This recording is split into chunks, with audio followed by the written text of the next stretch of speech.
to connect a region of over 600 cultural bridges between our lands.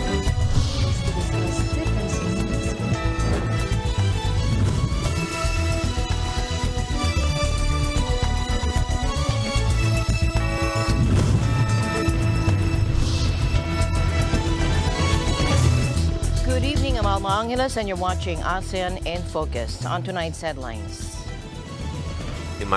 Indonesia has condemned an attack on a convoy of diplomats traveling in Myanmar. The city of Labuan Bajo in eastern Indonesia is gearing up to host the 42nd Association of Southeast Asian Nations Summit. The Philippine Navy's missile frigate BRP Antonio Luna participated in the at-sea phase of the inaugural ASEAN-India maritime exercise at the South China Sea. This will be from May 7th to the 8th.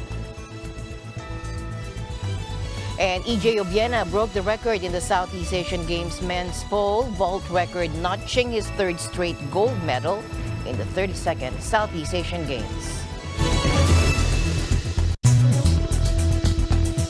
Indonesia has condemned an attack on a convoy of diplomats traveling in Myanmar. It came under fire from an unknown armed group, according to a military official and a diplomat. The convoy was carrying diplomats from the embassies of Indonesia and Singapore and officials coordinating humanitarian relief from the Association of Southeast Asian Nations Regional Bloc. No casualties were reported. First, let's listen in.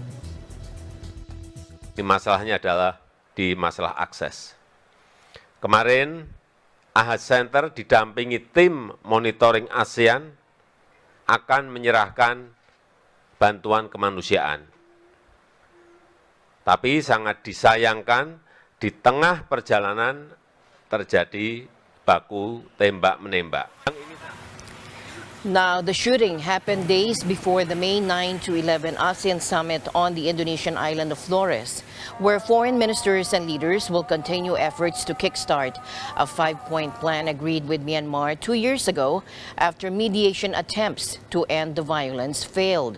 Long slammed by critics as a toothless talking shop, ASEAN has led diplomatic attempts to resolve the bloody crisis, but its efforts have stalled as the junta ignores international criticism and refuses to engage with its opponents, which include ousted lawmakers, anti-coup People's Defense Forces, and ethnic minority armed groups. Ingin saya tegaskan bahwa hal ini tidak akan menyurutkan tekad ASEAN dan Indonesia untuk menyerukan kembali hentikan kekerasan. The U.S. State Department said it was deeply concerned about the shooting and urged the junta to meaningfully implement the 5-point consensus. Myanmar remains an ASEAN member but has been barred from top-level summits over the junta's failure to implement the peace plan. The city of Labuan Bajo in eastern Indonesia is gearing up to host the 42nd Association of Southeast Asian Nations, or ASEAN Summit. The festering crisis in Myanmar will loom over talks between Southeast Asian leaders as they renew calls for an end to the escalating violence. Third, we summarize our discussion on the implementation of 5-part consensus that we already discussed during last night's working dinner. This week's ASEAN Leaders Summit is the first of 2 to be held in Indonesia this year. Jakarta's chairmanship of the bloc has raised hopes ASEAN could push for a peaceful solution using its economic weight as well as its diplomatic experience. Among other issues to be discussed at the summit will be the disputed South China Sea. Several ASEAN members have partial claims to the waterway, which China claims almost entirely. Implementation of ASEAN outlook on the Indo-Pacific becomes more important right now. Therefore, colleagues, we need to work harder, not business as usual. On the importance of strengthening the ASEAN capacities and institutions, and we would like to discuss how to make our working mechanism more effective, more flexible, and less bureaucratic, including, of course, to keep up with the evolving challenges in the Indo-Pacific region. Indonesian President Joko Widodo is also expected to outline a roadmap for East Timor's membership in the bloc. Thailand's billionaire former Prime Minister Thaksin Shinawatra said he wants to return home, to return from exile, self-exile, before his July 26th birthday.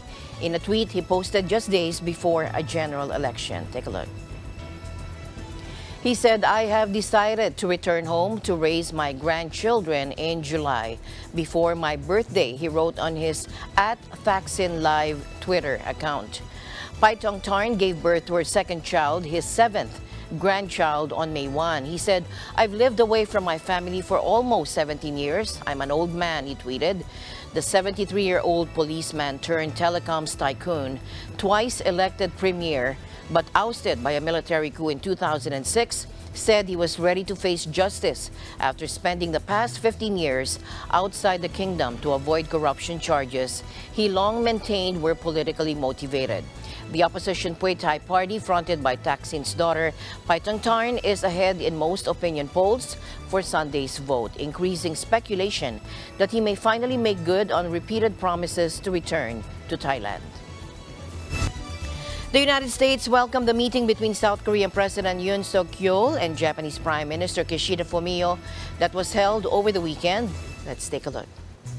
The East Asian neighbors, both crucial security allies of the U.S., have long been at odds over historic issues linked to Japan's brutal 1910 to 1945 colonial occupation of the Korean Peninsula, including sexual slavery and forced labor. 私自身、当時、厳しい環境の下で多数の方々が大変苦しい、そして悲しい思いをされたことに心が痛む思いです。Prime Minister Kishida was in Seoul on the first official bilateral visit by a Japanese leader to South Korea in over a decade. He met President Yoon Suk-yeol, who has made improving testy relations with Japan a top priority for his administration. 과거사가 완전히 정리되지 않았다고 해서 이런 현안과 미래 협력을 위해 한 발짝도 발걸음을 내디뎌서는 안 된다는 그런 인식에서는 벗어나야 합니다. We commend Prime Minister Kishida and President Yoon for their leadership. This is an important new chapter and a new beginning for our alliance partners and an example of real leadership. This produced new momentum between like-minded countries that respect rule of law and are equally committed and share a commitment to advancing peace and prosperity in the Indo-Pacific region. And we'll continue to work through the alliance with the ROK and Japan and other partners to advance these interests as well. More than 200 South Koreans waited for Japanese Prime Minister Fumio Kishida's arrival in front of the presidential office in Seoul, with half of them protesting against his visit and the other half celebrating it. 이런 역사 문제에 관한 인식을 볼 때 분명히 기시다 내각은 역사 부정론을 선동한 아베 정권의 역사 인식을 계승하고 있다고 생각을 합니다. 과거에 대해서 반성하지 않고 다시금 전쟁할 수 있는 나라로 가려고 하는 움직임이라고 생각을 하는데요. 저희들은 한미일 북중려의 그런 대결 구도를 강화하고 자칫하면 전쟁의 위험에 휘말릴 수 있는 그런 아주 대단히 심각하고 위험한 시도라고 생각을 합니다. 그게 이제 미국의 지시에 의해서 한미일 삼각 군사 협력을 위해서 그래서 한국과 일본이 역사 문제를 덮고 화합하는 꼴을 만들어주고 이후에 한미일 삼각 동맹을 맺으려고 하는 이런 외교를 그대로 시킨 대로 하는 그 정도? 예. 이번에 기시다 들어오면 일본이 저지른 인류사적 범죄에 대한 과오 진심으로 반성하고 그 책임을 다하는 것에 반드시 내일 회담에서 얘기가 나와야 된다. 그리고 반드시 요구해야 된다. 이렇게 생각을 합니다.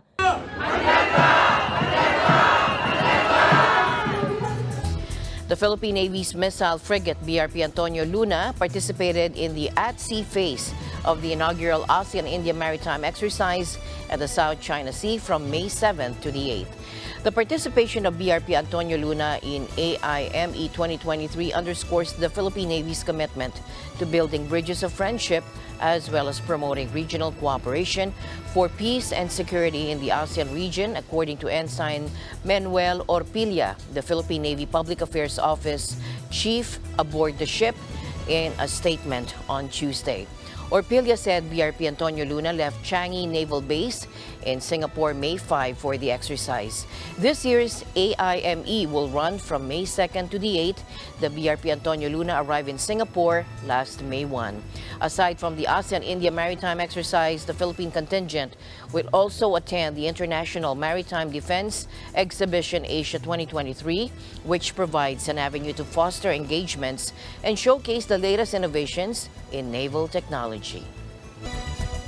Chinese and American warships were among those displayed at Singapore's Changi Naval Base as part of the biennial IMDEX or IMDEX Naval Defense Show, which returned to Singapore this week after a 4-year hiatus during the pandemic. Take a look.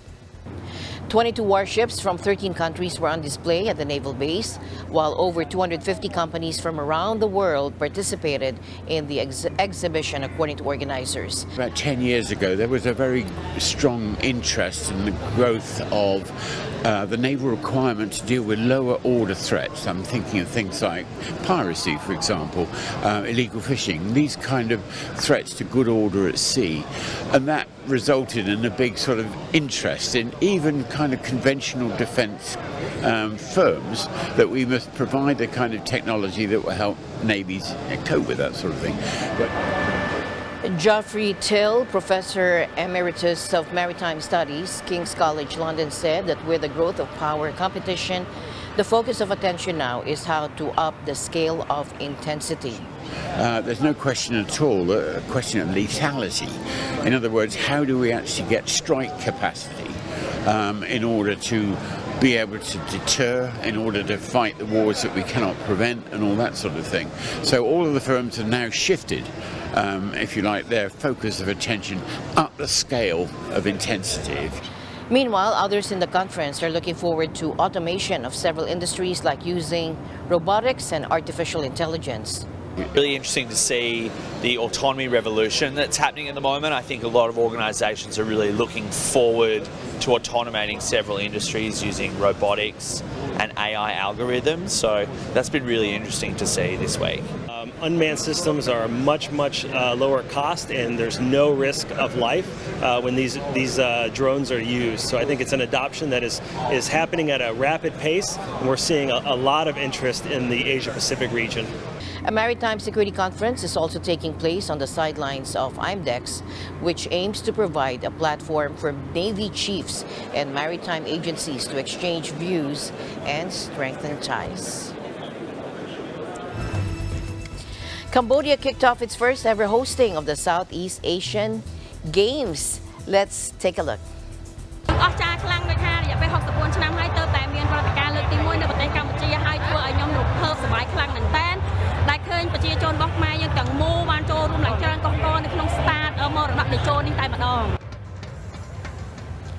Inside the Moradok Teco National Stadium, a clear and balmy evening, all of the venues, 60,000 seats were packed. Built and paid for by China, the stadium looms over the open wooded parts of Phnom Penh's far outskirts. The main production, a riot of golden finery, elegant costumes, and spear-toting warriors, told the story of the kingdom. Athletes demonstrated Kun Bokator, the national martial art, making its debut at this year's game.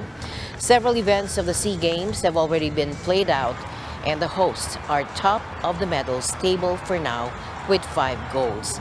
Events kick into full gear on Saturday, with the games running to May 17 before the Para Games in early June.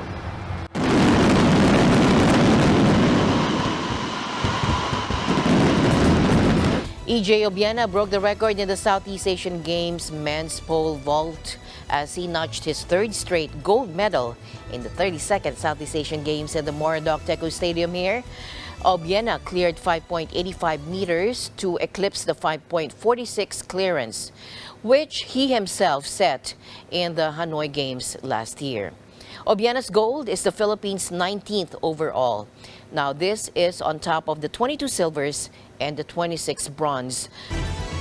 As my usual habit, I'd like to end the day on a positive note. Let's encourage and build each other up so that no one is left behind. And that's it for tonight's broadcast. I'm Alma Angeles. Stay in the news because we live in extraordinary times. Good night.